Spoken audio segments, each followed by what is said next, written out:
dengan sayap-Mu naungiku,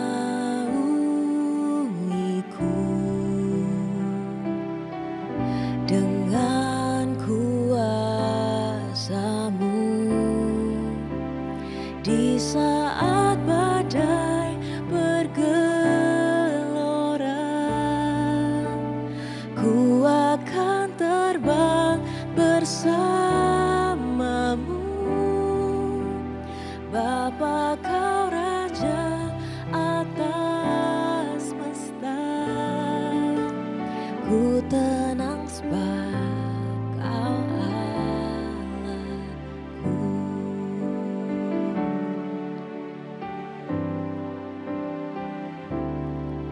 Jiwaku tenang dalam Kristus. Lihat kuasa-Nya dalam keheningan di saat badai bergelora. Ku akan terbang bersama-Mu, Bapa, Kau Raja atas semesta. Ku tenang sebab Kau Allahku. Di saat badai bergelora, ku akan terbang bersama-Mu, Bapa, Kau Raja atas semesta. Ku tenang sebab Kau Allahku.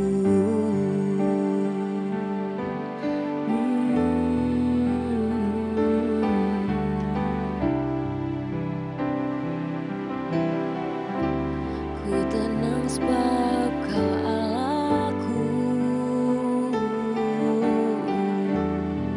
Jiwaku tenang bersama-Mu, Bapa.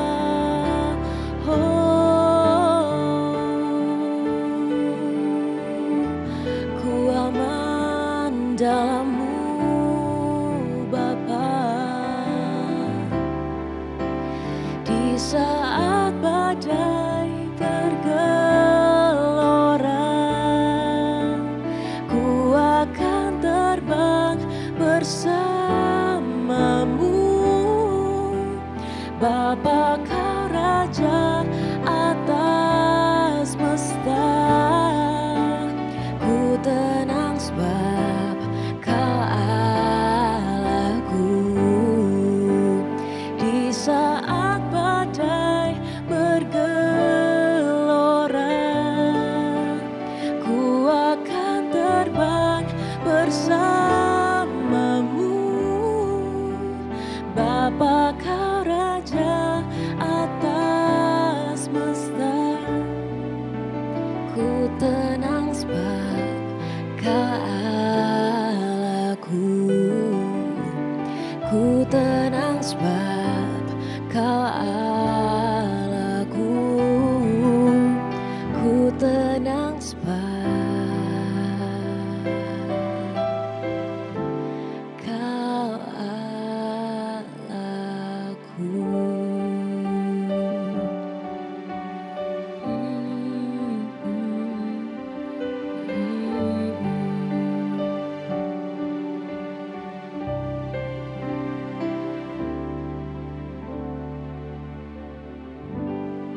Kita naikkan doa kita kepada Tuhan. Tuhan, terima kasih kami sudah diantar memasuki tahun yang baru, anugerah Tuhan yang luar biasa.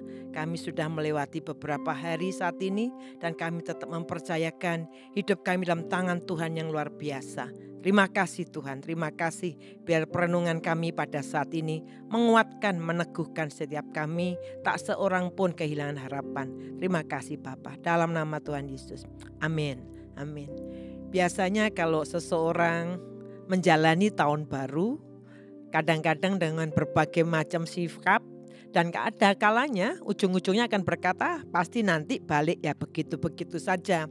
Ketemu tugas yang sama, ketemu pelayanan yang sama, ketemu hal yang sama lagi atau yang disebut dengan masuk dalam rutinitas.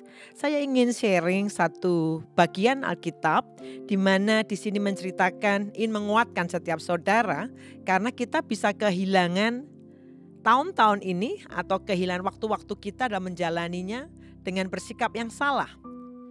Apa yang saya ingin sharingkan, dijumpai Allah di dalam keseharian.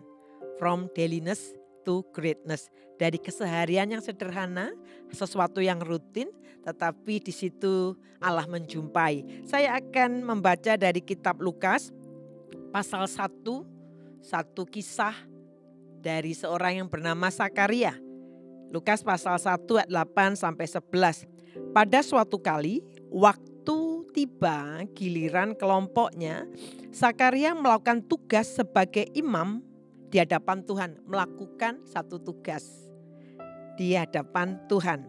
Sebab sebagaimana lazimnya ketika diundi untuk menentukan imam yang bertugas, dialah yang ditunjuk untuk masuk ke dalam bait Tuhan dan membakar dupa. Pada waktu pembakaran dupa, seluruh umat berkumpul di luar dan bersembayang. Lalu tampaklah kepada Sakaria, seorang malaikat Tuhan berdiri sebelah kanan mezbah pembakaran dupa. Kalau di sini kita ngelihat, kapan sih Tuhan menyatakan dirinya kepada Sakaria? Apakah pada waktu Sakaria sedang melakukan KKR yang luar biasa? Apakah pada waktu Sakaria sedang diinterview oleh stasiun nasional?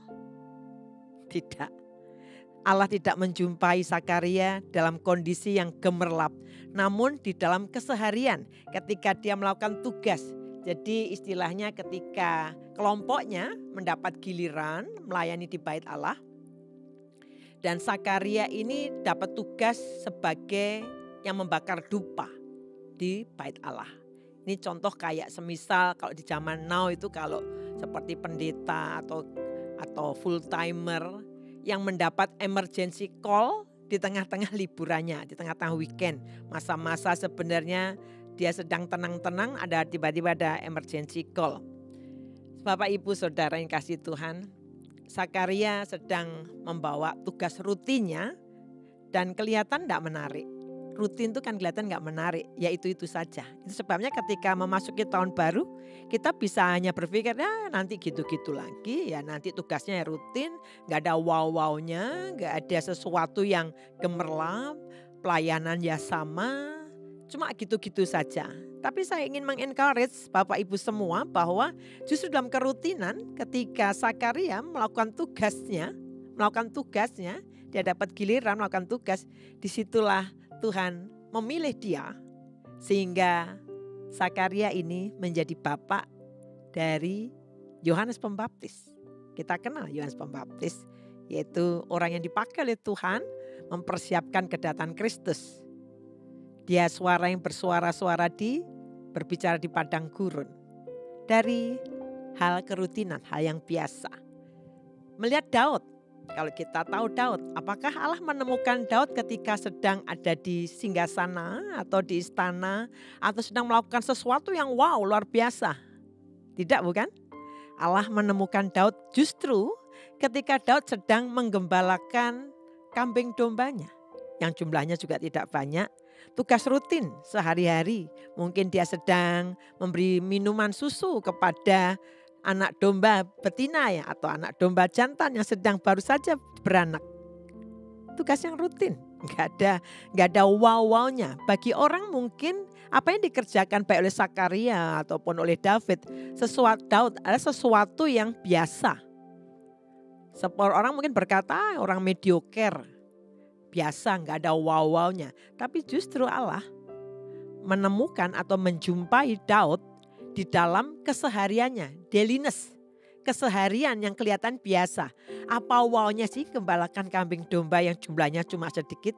Apa megahnya sih? Berita apa yang kita mau muat ketika kita menjumpai seorang anak muda yang dalam kerutinannya, tugas sehari-hari yang tidak ada gegap gempintannya, tidak pernah diliput oleh sesuatu yang bisa membawa dampak luar biasa. Tapi justru Allah menjumpai Daud di dalam kesehariannya sebagai seorang penggembala. Kalau kita lihat Musa, apakah Allah menemukan Musa pada waktu dia ada duduk di kuda yang gagah dan dia menjadi seorang panglima tentara? Tidak, bukan? Allah menemukan Musa justru pada waktu dia menggembalakan di padang gurun. Mungkin dia sedang cari dombanya yang hilang.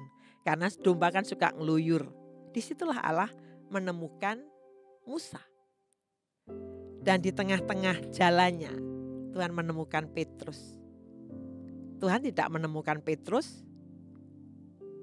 dari universitas yang terkenal di Yerusalem, di antara orang-orang Farisi, orang-orang scholar, orang-orang terdidik. Tetapi justru Allah menemukan Petrus yang sedang menebarkan jala. Saya akan bacakan dari kitab Markus pasal 1 ayat 16 sampai 17. Markus pasal 1 ayat 16 sampai 17 dikatakan begini. Sesudah Yesus menyusuri tepi danau Galilea, ia melihat Simon dan Andreas, saudara Simon. Mereka sedang menebarkan jala di danau sebab mereka penjala ikan. Yesus berkata kepada mereka, "Mari ikutlah aku dan kamu akan kujadikan penjala manusia." Allah menemukan Petrus ketika dia melakukan tugas rutinnya sebagai seorang penjala atau seorang nelayan. Dia sedang menebarkan jala. Tugas rutin, bukan? Rutin itu kadang-kadang bisa boring. Orang bilang apa sih wownya? Gak ada sesuatu yang luar biasa. Orang bilang kamu harus sesuatu yang ekstra, luar biasa. Baru nanti dijumpai oleh Allah. Tapi faktanya beberapa nama yang saya sebutkan tadi justru di dalam kesehari-hariannya. Mungkin pada saat ini Bapak Ibu, Saudara semua memasuki tahun 2024 ini. Mungkin kita dengan satu sikap apa yang berubah ya. Kerjaanku ya begini-begini aja, nggak naik pangkat ya begini-begini aja. Pelayananku ya menyiapkan begini-begini saja. Kalau Bapak Ibu lihat Secret Place ini, mereka rutin, rekaman rutin. Mungkin tutup mata udah bisa nyiapin kabel. Satu tugas yang rutin, nyiapin kamera, recording semuanya.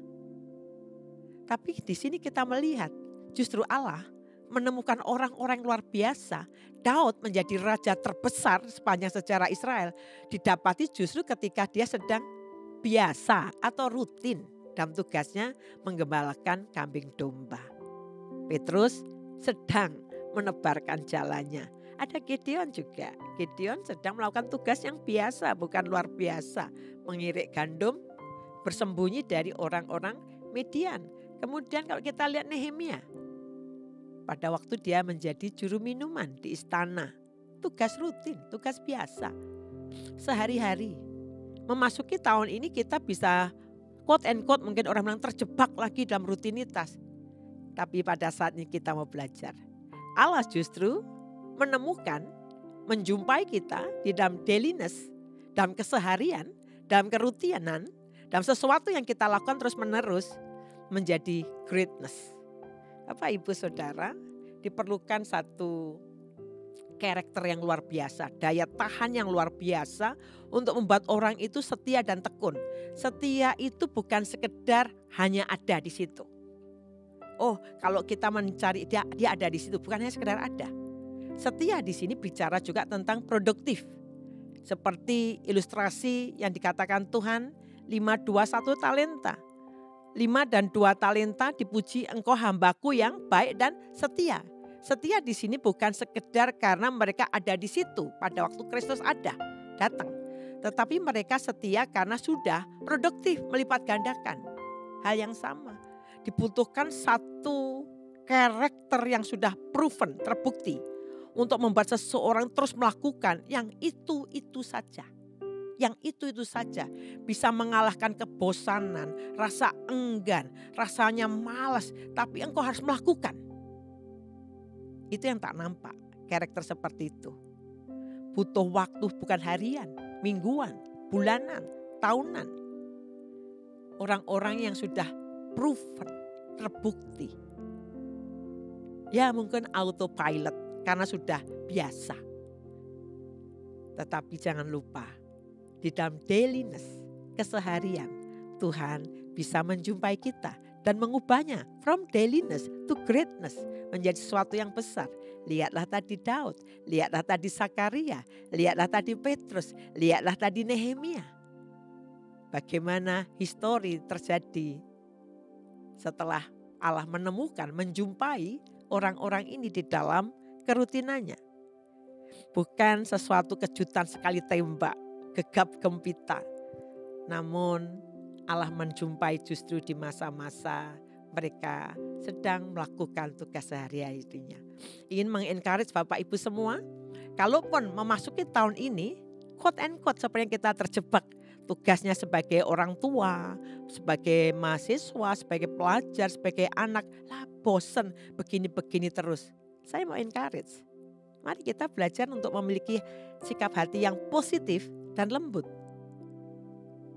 Kita tidak akan pernah tahu dalam kerutinan yang kita kerjakan dan ketekunan dan setia, walaupun kelihatannya membosankan, tapi Allah bisa menjumpai di dalam dailiness dan memunculkan kita.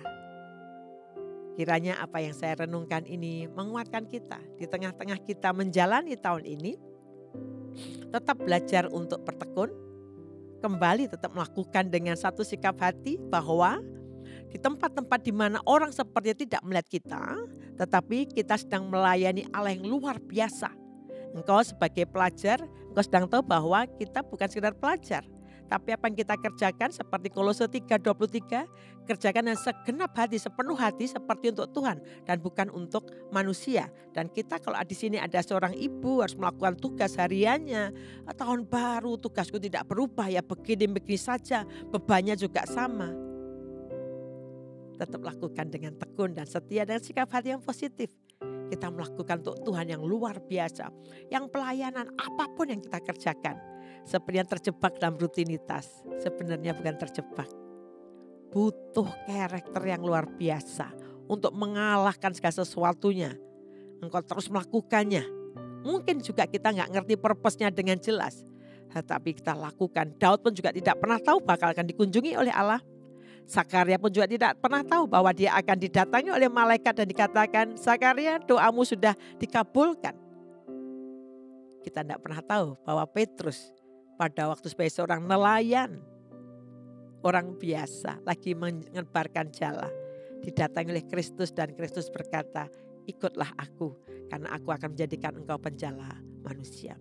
Apapun yang kita kerjakan sepanjang tahun ini, mari kita miliki sikap hati yang positif, hati yang lembut, tidak mengeluh dengan segala aktivitas yang kelihatannya begitu-begitu saja, itu-itu saja.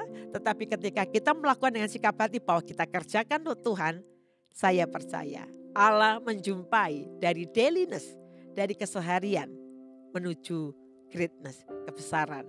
Kiranya apa yang saya sampaikan ini meneguhkan kita menjalani tahun-tahun ini tanpa lagi kita harus mengomel, walaupun kita tidak tahu ujungnya, tetapi kita percaya kita sedang melakukannya untuk nama Tuhan. Mari kita berdoa bersama-sama, datang pada Tuhan. Tuhan, terima kasih kami sudah diantar memasuki beberapa hari tahun ini. Kami berdoa bagi setiap kami, Tuhan, apapun yang kami kerjakan, mungkin itu sesuatu yang sederhana. Aktivitas yang kelihatannya bukan wow, bukan menimbulkan decak kagum. Sesuatu yang mungkin bagi orang lain apa menariknya. Namun kami melakukannya Tuhan dengan segenap hati kami. Kami mau melakukan hari ini dalam pekerjaan kami, studi kami, aktivitas kami, pelayanan kami. Kami berkata, aku melakukannya untuk kemuliaan nama Tuhan. Sehingga apa yang kami kerjakan, Tuhan, itu bukan menguap begitu saja, tapi berdampak dalam kekekalan dan Allah memandangnya. Doa setiap kami, izinkan kami mengalami momen-momen di mana seperti Engkau mendatangi Zakaria. Dia menaikkan doanya, mungkin bahkan dia sudah lupa dengan doanya, tapi Allah tak pernah lupa. Dan dia mendatangi Zakaria. Zakaria, doamu sudah dikabulkan. Jadikan momen-momen ini Tuhan menjadi momen di mana Allah mengubahnya menjadi momen biasa. Daily life kami menjadi momentum. Karena Allah intervensi di dalamnya. Menjadikan seorang gembala yang sederhana, anak muda sederhana seperti Daud. Dan Tuhan mengubahnya menjadi seorang raja yang luar biasa. Tuhan, pakai hidup kami, pakai apapun aktivitas kami, semuanya nama-Mu saja dipermulakan. Kiranya kekuatan daripada surga menolong setiap kami menjalani hari-hari di depan kami. Dan kami berkata Allah itu baik dan selalu baik. Kesetiaannya luar biasa bagi setiap kami. Terima kasih Bapa. Dalam nama Tuhan Yesus kami berdoa ucap syukur. Amin.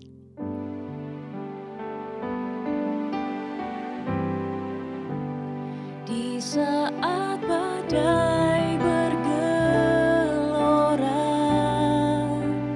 ku akan terbang bersamamu. Bapa Kau Raja atas semesta, ku tenang sebab Kau Allahku. Di saat badai bergelora, ku akan terbang bersamamu. Bapa Kau Raja atas semesta, ku